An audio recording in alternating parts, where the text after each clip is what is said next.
영원한 주님의 십자가 사랑. 샬롬. 오늘은 지난번에 이어서 김동호 목사에 대해 더 이야기해 보고자 합니다. 혹시 먼저 영상을 보지 않은 분들은 이 영상을 보시고 나서 꼭 그 영상도 보시기를 부탁드립니다. 저는 개인적으로 김동호 목사가 도올보다 훨씬 더 기독교에 해악을 끼치는 사람이라고 생각합니다. 도올이야 정상적인 기독교인이라면 무시할 수 있는 사람입니다. 왜냐하면 도올이 기독교인도 아니고 그렇다고 기독교에 대하여 제대로 된 지식이 있는 사람이 아니기 때문입니다.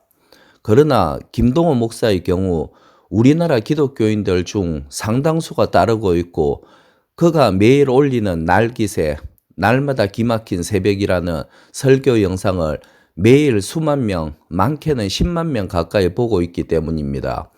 먼저 현재 대한민국의 수도 서울에서 벌어지고 있는 종북 좌파들의 시위 현장을 한번 보시겠습니다.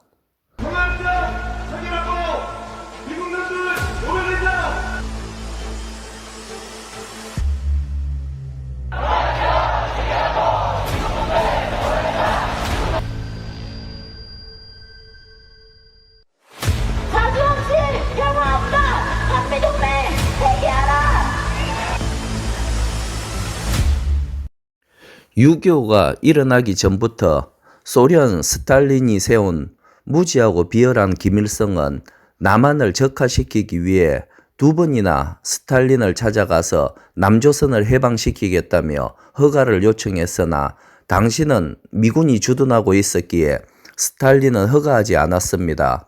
그러나 대한민국의 국회에서 좌익 국회의원들을 중심으로 미군 철수 권고안이 통과되고 1949년 6월 미군은 철수를 완료했습니다. 물론 이승만 대통령은 완강히 철수를 막고자 했으나 민주주의에 대한 기본이 되어 있지 않은 나라에 완전한 민주정치의 국가가 세워졌고 대통령 혼자 힘으로 미군 철수를 막을 수는 없었습니다. 그리고 스탈린과 모택동의 허가와 지원을 약속받고 김일성은 미군이 철수한 지 딱 1년 만에 전쟁을 일으켰습니다. 그리고 지금까지 북한 정권은 남한의 적화 통일에 대한 꿈을 한 번도 포기하지 않았습니다. 지난 영상에서도 말했지만 김동호 목사는 2016년 박근혜 대통령 탄핵 촛불 시위에 참가한 인증샷을 그의 SNS에 올리고 박근혜 정권을 가리켜 말하기를 완악함, 강팍함, 절대로 회개하고 돌이킬 수 없는 마음을 가진 사람들이 있다. 성경은 저들을 완악한 사람이라고 정의한다. 강팍한 마음을 가진 사람들이라고 정의한다. 저들에게 임하는 건 심판밖에 없다며 하나님께서 이 정권을 대충 심판하시지 않고 끝까지 깨끗이 심판하시려는 모양이다. 아예 새판을 짜시려는가 보다라고 썼습니다. 북한의 김정은 정권에 대해서는 한마디의 비판도 하지 않았던 김동호 목사가 박근혜 정권에 대해서는 더불어민주당 못지않은 톤으로 박근혜 정권을 신랄하게 비판하고 있고 탄핵을 목 놓아 외치고 있습니다. 여러분, 박근혜 대통령은 이후 재판 과정에서 밝혀진 대로 한 푼의 부정한 돈을 수취한 일도 없고 최순실 역시 한 푼의 부정한 돈을 수취한 적이 없습니다. 박근혜 대통령은 2016년 10월 1일 국군의 날 기념사에서 북한 군인과 주민들을 향해 인류 보편에 갇힌 자유와 민주, 인권과 복지는 누구나 누릴 수 있는 소중한 권리라며 언제든 한국으로 오기를 바란다고 촉구했는데 이것은 북한의 존립에 커다란 위협이었고 그래서 북한 정권과 한국의 종북 좌파들은 박근혜 대통령을 광장의 시위로 끌어내리는 데 성공한 것입니다. 그렇게 해서 무능하고 교활한 좌파 정권인 문재인 정권이 들어섰고 자신의 임기 내에 반드시 낮은 단계 연방제 통일을 실시하겠다고 천명했던 문재인은 가장 먼저 헌법 개헌을 추진했는데 골자는 헌법 제4조 대한민국은 통일을 지향하며 자유민주적 기본 질서에 입각한 평화적 통일 정책을 수립하고 이를 추진한다. 에서 자유민주적 기본 질서에 입각한 평화적 통일 정책에서 자유를 뺀 헌법 개헌을 추진했던 것입니다. 자유민주주의에서 자유를 빼고 나면 결국 북한과 같은 인민민주주의만 남게 되는 것이고, 이것이 바로 문재인이 추진했던 헌법 개헌이었습니다. 문재인 정권은 예상했던 대로 임기 내내 북한 정권에 대해 굴종적이고 종북적인 정책을 유지했습니다. 북한에서 2년을 거주했던 서훈을 국정원장에 임명하고 김정은 정권과 본격적인 위장 평화쇼를 벌였습니다. 이런 위장 평화쇼가 계속되는 동안에도 북한은 지속적으로 ICM 발사 실험과 핵실험을 지속해 나갔습니다. 이런 시기에 김동호 목사는 2018년 4월 28일 자신의 SNS에 국정원장의 눈물이란 글을 올렸습니다.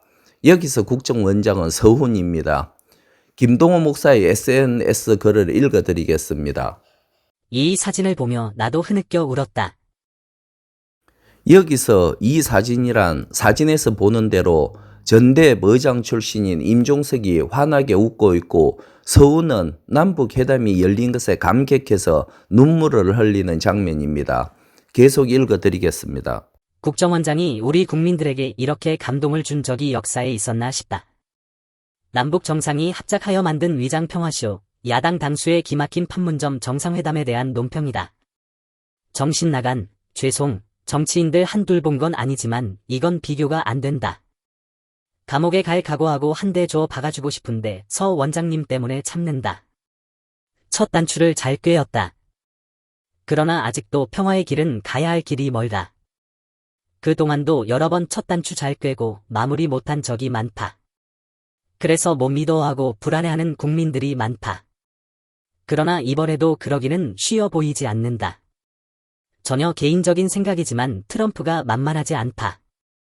그걸 김 위원장도 잘 알고 있는 눈치다. 여기서의 김 위원장은 인간 백정 김정은을 가리키는 것입니다. 트럼프 미 대통령을 통일의 방해꾼이자 적으로, 김정은을 통일의 협력자와 아군으로 간주하는 김동호 목사의 수준이나 영적 정체성은 딱 김정은 위원장님하고 맞는 모양입니다. 계속 읽어드리겠습니다. 마지막 단추까지 잘 꿰어지기를 마지막까지 긴장하며 기도하련다. 아직도 꿈인가 생시인가 싶다. 오늘 서 원장님의 눈물은 평생 잊을 수 없는 감동이었고 감사였다. 여러분, 문재인 정권 때 남북 관계가 평화로웠나요? 사진에서 보는 대로 우리가 수백억을 들여 지은 남북 공동 연락소를 파괴하고 우리 국민들의 세금 710억 원이 하루아침에 날아가도 문재인은 끝까지 굴종적이었습니다. 이 정도면 북한의 간첩이거나 종북에 미친 정권입니다. 이뿐만 아닙니다.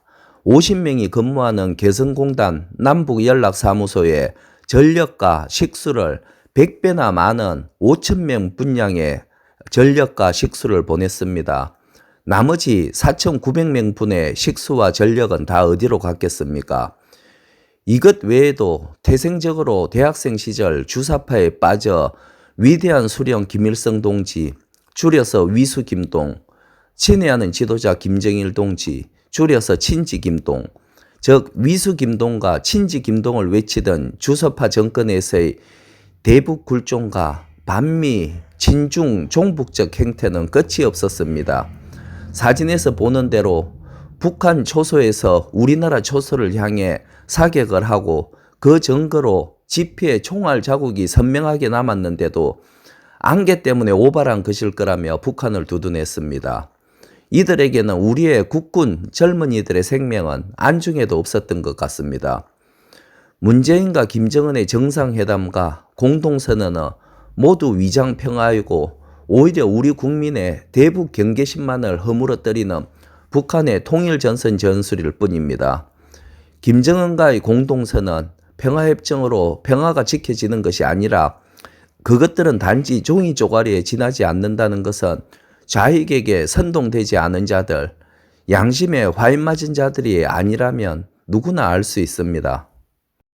김정은과 손잡고 평화를 논하고 통일을 논한다는 것 자체가 그 영혼이 양심에 화인 맞았다는 증거입니다. 성경에서 사랑이란 고린도전서 13장 6절의 말씀처럼 불의를 기뻐하지 아니하며 진리와 함께 기뻐하는 것입니다. 성경 어디에 악인을 사랑하라 했나요? 성경에는 분명히 악을 미워하라 했습니다.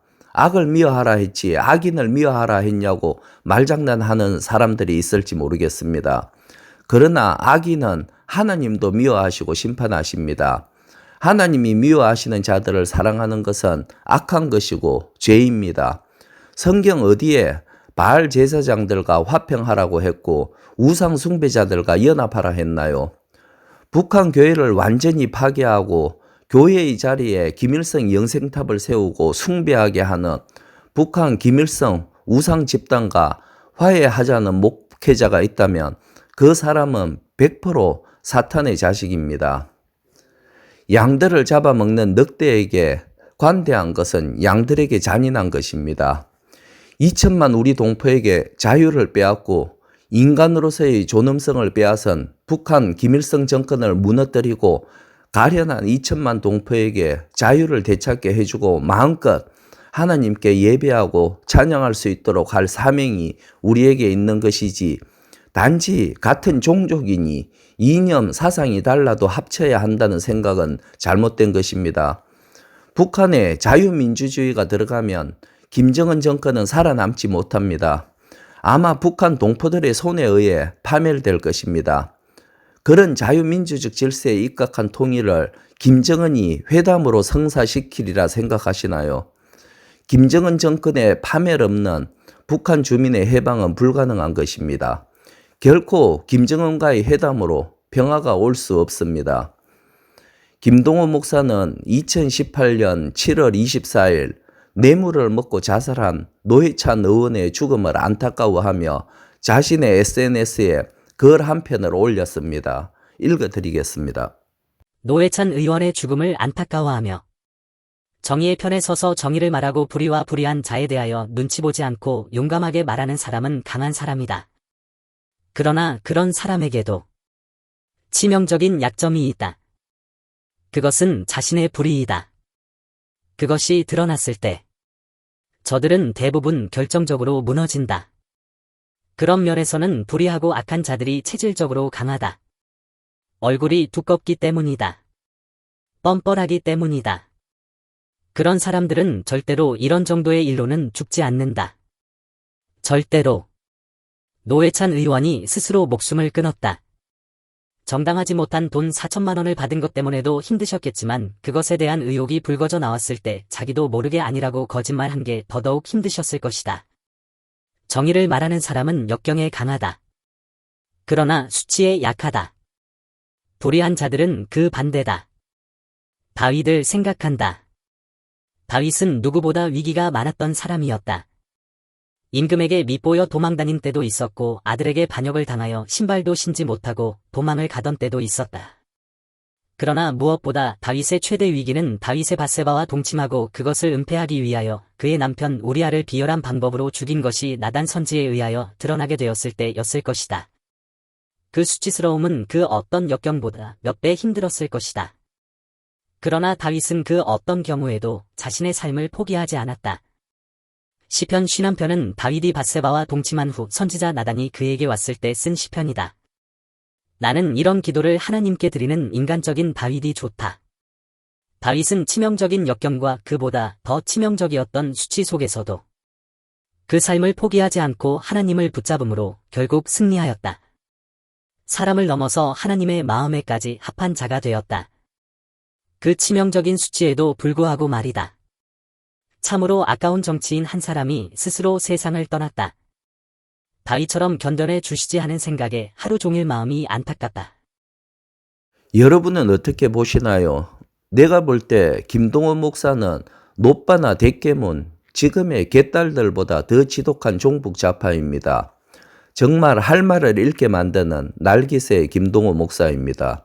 이런 목사의 설교를 듣고도 감동을 받는다면 그 감동이라는 것은 하나님으로부터 온 것입니까? 아니면 마귀로부터 온 것입니까?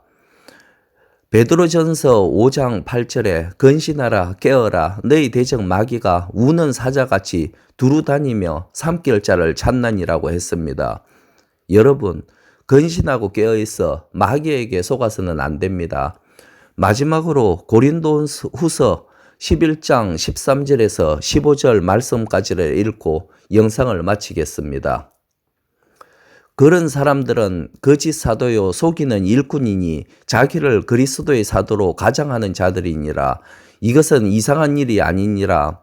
사탄도 자기를 광명의 천사로 가장하나니 그러므로 사탄의 일꾼들도 자기를 의의 일꾼으로 가장하는 것이 또한 대단한 일이 아니니라.